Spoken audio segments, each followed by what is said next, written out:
Bienvenue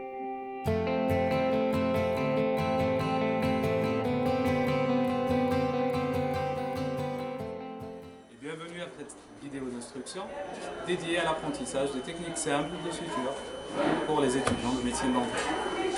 Pour réaliser correctement une suture, vous allez avoir besoin d'un certain nombre de matériels. Familiarisons-nous d'abord avec ce matériel. D'abord, vous avez besoin d'une lame de bistouri montée sur un manche avec laquelle vous allez pratiquer votre incision, laquelle vous devrez suturer par la suite.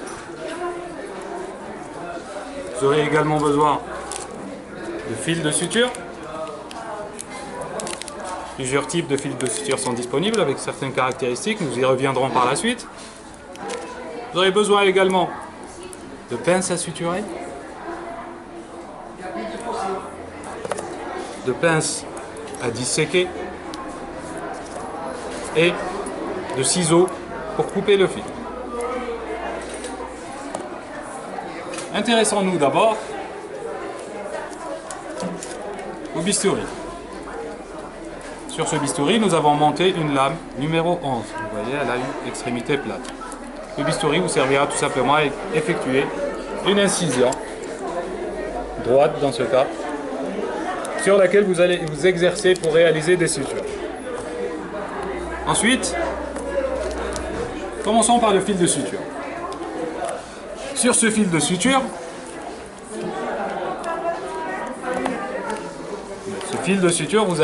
il va être doublement emballé, fermé hermétiquement dans un double emballage afin de le garder stérile. Très important. Le double emballage doit être facilement. Vous pourrez facilement l'enlever en le pelant, tout simplement. À l'intérieur, vous trouverez un deuxième sachet fermé hermétiquement, avec une ouverture facile ici. Sur ce deuxième sachet, vous avez un étiquetage extérieur qui est semblable pour tous les fils de suture. Certaines notions sont importantes à retenir. Par exemple, ici, vous allez avoir la décimale qui correspond au diamètre de votre fil de suture et aussi au diamètre de votre aiguille. Vous avez ici par exemple un fil 5,0. Le fil 5,0 a un diamètre plus ou moins fin. Les diamètres sont représentés en décimales. Ils vont de 11,0 qui représente le fil le plus fin qui existe. Le 7,0 est un fil plus fin que celui-là. Le 3,0 est plus épais. Le 2,0 encore plus épais. Et vous allez avoir des fils de 1. Par exemple ici, c'est un fil de 1 où vous allez avoir une épaisseur plus importante. Et ainsi jusqu'à 7. Pour des fils extrêmement épais et fins, nous n'en aurons pas besoin en médecine dentaire. En général, vous allez avoir besoin de fils allant de 3,0 jusqu'à 6,0 en général. Autre chose, vous allez avoir là le nom commercial de votre produit et également des renseignements sur le type de matériaux utilisés. Autre information un peu intéressante, vous allez avoir ici la longueur du fil. En général, vous allez trouver des longueurs de 70 mm à 75 mm. Ensuite, ici, vous avez des renseignements sur la forme de l'aiguille. Vous avez un schéma de l'aiguille avec la section de l'aiguille. Et regardez là, nous avons une section ronde. Là aussi, j'ai une section ronde de l'aiguille caractérisée par le rond que vous voyez ici. On peut aussi avoir des sections triangulaires. Et autres. Vous avez aussi des renseignements sur la courbure de l'aiguille. Et ici, nous avons une aiguille en demi-cercle, caractérisée par le 1,5. Vous pouvez avoir aussi des aiguilles en 5/8 de cercle, en 4/8 de cercle. Vous avez aussi ici un renseignement sur la longueur de l'aiguille. Là où nous avons 17 mm de longueur d'aiguille. Autre renseignement important, vous allez avoir toujours ici la date de péremption de votre aiguille. Ici, septembre 2019. Donc, c'est un fil que nous n'allons pas utiliser sur un patient. C'est un fil que vous allez utiliser pour votre apprentissage. Deuxièmement, vous aurez besoin d'une pince à suturer. Pour la préhension de la pince à suturer, il est recommandé de la tenir de cette manière. Seulement, la première phalange est à l'intérieur des œillets pas plus. Pouce et annulaire sont au niveau des œillets.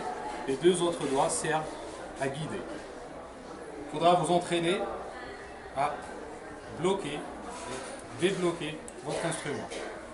L'instrument contient ici des morts qui serviront à la préhension de l'aiguille et empêcheront que celle-ci ne rouille ou alors ne glisse lorsque vous êtes en train de faire vos sutures. Les morts sont ici. Et un système de blocage ici. Pour le système de blocage, il faudra vous entraîner à bloquer, débloquer votre pince. Bloquer et débloquer votre pince. Il existe plusieurs autres types de pinces de suture. Vous pouvez avoir des pinces de Mathieu. La préhension est plus simple et le système de blocage est situé ici en bas. Vous voyez ? On appellera des pinces de Mathieu. Vous avez également des pinces plus sophistiquées, celles de Castrofigo, qui sont plus fines, avec un système de préhension plus sophistiqué, interne et très facile. Elles sont utiles pour les sutures mucogénitales. Les pinces à disséquer. Les pinces à disséquer, vous les tenez à la manière d'un porte-plume. Elles ont des morts ici qui serviront à la préhension non traumatique des lambeaux et de la gencive, afin d'écarter pour introduire votre fil de suture. En médecine dentaire, vous pourrez utiliser des pinces un peu plus fines, avec des morts un peu moins prononcées. Enfin, bien sûr, vos ciseaux, vous en aurez besoin pour couper votre vie. La suture est un acte très important en chirurgie. Toute chirurgie va commencer par une incision et finira par une suture. L'objectif de la suture est de fermer hermétiquement une plaie, de rapprocher deux berges afin d'assurer une hémostase, une bonne cicatrisation et bien sûr éviter les saignements. Pour votre technique de suture, vous allez commencer par déballer votre fil de suture. Vous avez une ouverture facile ici. Vous tirez l'emballage interne. Il suffira d'ouvrir ici.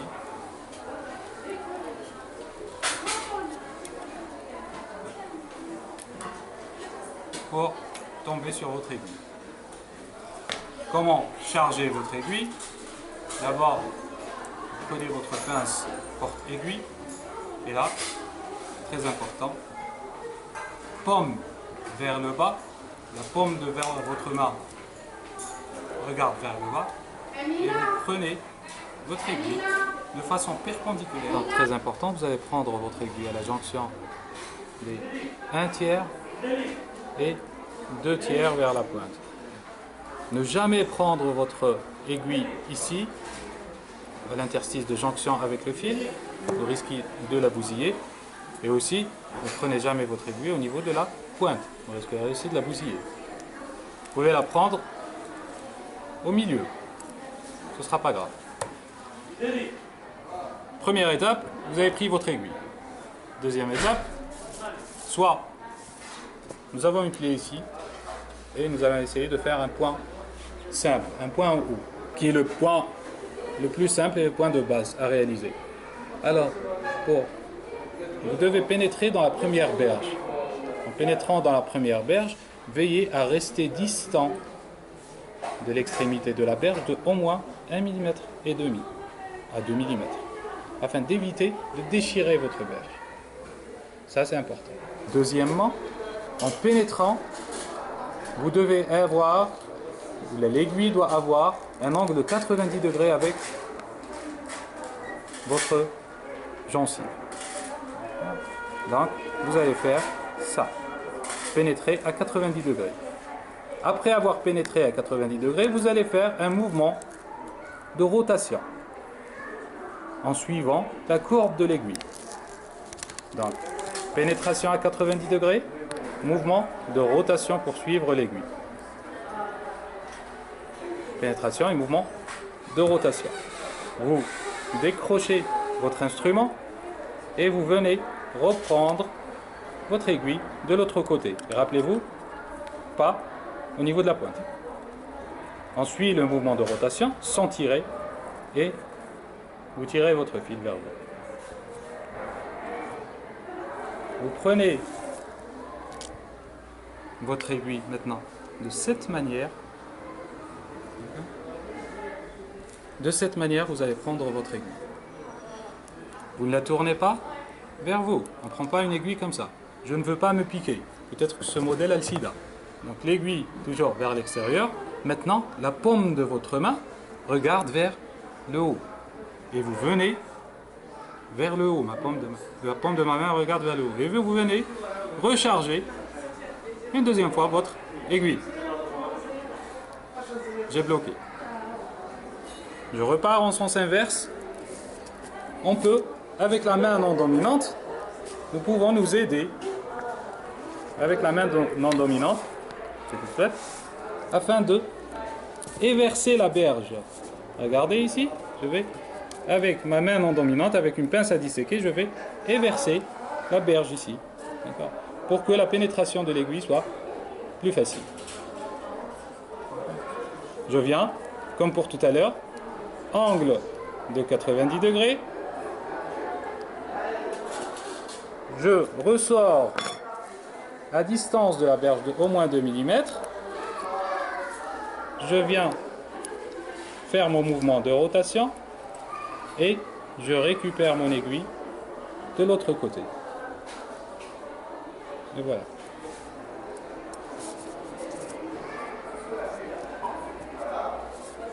Je tire mon fil vers moi afin de laisser ici un petit chef qui ne fera pas plus de 2 cm au maximum, on va dire.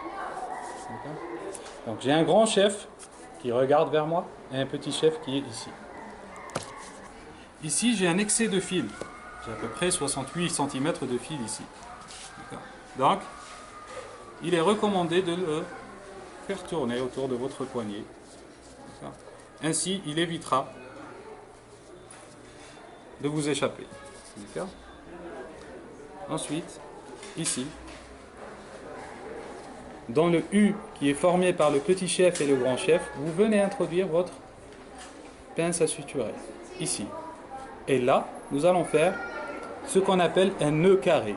Deuxième étape, on va faire le nœud carré. Comment? En s'aidant de l'instrument. Vous travaillez dans une cavité buccale, vous ne pourrez pas faire des nœuds avec vos mains. Il faudra s'aider de l'instrument. Alors je vais mettre ma pince à suturer ici et toujours entre les deux bras. Et je fais 2 mouvements de rotation autour de ma pince. On refait, je fais 2 mouvements de rotation autour de ma pince. Donc, j'enroule le fil 2 fois autour de la pince. Et je viens prendre le petit chef. Votre petit chef, vous n'allez pas le prendre ici au milieu, vous allez venir le prendre à son extrémité. Ensuite, ma main dominante, c'est-à-dire celle qui tient le petit chef, reste stable. Et c'est la main non dominante qui tient le grand chef qui va glisser afin de former, regardez ici, ce que vous voyez, afin de former ce double nœud. Ce nœud est encore instable. Il ne faudra pas trop le bouger. Ensuite, vous revenez toujours dans le U qui est formé. Pardon, là, vous allez tirer le petit chef vers vous en faisant un mouvement à 90 degrés. Tiens, on va le refaire. Voilà, j'ai ouvert. On a dit une double rotation autour de la pince. Vous prenez votre petit chef au niveau de son extrémité et vous tirez le petit chef vers vous alors et le grand chef va glisser sur le petit chef. Donc vous faites une rotation à 90 degrés du petit chef. Voilà, vous faites ça. Sans trop serrer, juste suffisamment pour rapprocher les berges. Il ne faudra pas trop serrer, sinon vous allez avoir des problèmes ischémiques au niveau de votre gencive. Deuxième étape, là encore, j'ai le U ici, qui est formé par le grand chef et le petit chef. n'est-ce pas? Et ici, je vais encore être à l'intérieur du nœud et faire un seul tour qui va suffire. Je viens prendre encore une fois mon petit chef et je tire cette fois vers l'extérieur. Mon nœud n'est toujours pas stable, donc il faudra éviter de le mobiliser. Une dernière fois, là on se retrouve en position inverse. Je refais comme pour la première fois, mais un seul nœud suffira là aussi.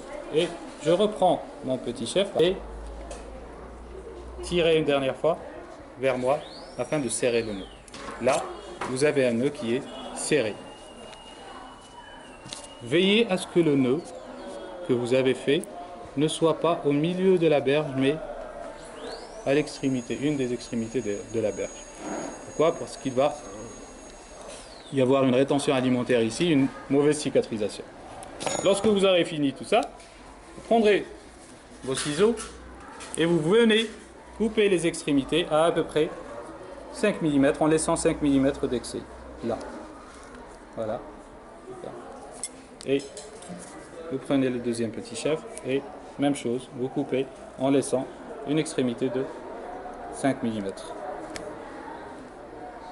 Voilà pour le point. Chez vous, vous pouvez aussi vous exercer avec une banane. C'est un modèle validé pour l'exercice pour les sutures. Prenez un bistouri, effectuez une incision, voilà, vous avez une plaie. Rappelez-vous, on va prendre une aiguille plus grande pour que ce soit plus visible. Rappelez-vous, on a dit, premièrement, je charge mon aiguille à jonction tiers de tiers, la paume de ma main regarde vers le bas. Je pénètre avec un angle de 90 degrés en restant distant de la berge. Pour une peau de banane, restez un peu plus distant pour éviter de la déchirer. Je ressors dans le vide en faisant mon mouvement de rotation. Je reprends mon aiguille de l'autre côté. Je tire. Mon aiguille toujours vers l'extérieur pour ne pas me piquer. Ensuite, on a dit paume vers le haut, paume de la main vers le haut. Je recharge mon aiguille. Je reviens ici, au niveau de la deuxième berge, que je vais prendre ici, avec un angle de 90 degrés et un mouvement de rotation pour ressortir. Je reprends l'extrémité de mon aiguille, pas au niveau de la pointe, et je ressors. Je tire mon fil, je laisse un petit chef, plus court possible. Ma pince à suturer à l'intérieur du U formé par les deux chefs et un premier mouvement où je vais faire une double rotation autour de ma pince. Je viens prendre le petit chef au niveau de son extrémité et je tire vers moi. Et puis, c'est le grand chef qui glisse sur le petit chef. Avec ma main non dominante, je vais faire le mouvement de glissement. Et là, regardez, je pense que c'est plus visible, vous voyez bien ce double nœud qui est formé. Je ne peux pas avoir un nœud plat. En chirurgie, nous voulons avoir des nœuds carrés, superposés pour une meilleure stabilité. C'est un nœud qui ne va pas glisser, qui ne va pas s'ouvrir. En deuxième lieu, je reviens entre les deux chefs et je refais un tour autour de ma pince. Je reprends mon petit chef et je reglisse vers l'extérieur cette fois. D'accord ? Troisièmement, je viens refaire un troisième nœud, un troisième tour, pardon. Je reprends mon chef, mon petit chef à son extrémité et toujours la main non dominante qui va glisser sur l'autre. Ici, c'est pour vous montrer que mon nœud est carré. Je pense que vous arrivez à le voir. Il faudra bien sûr bien le serrer. Veillez à ce que votre nœud ne soit pas au milieu de la plaie. J'enlève l'excès.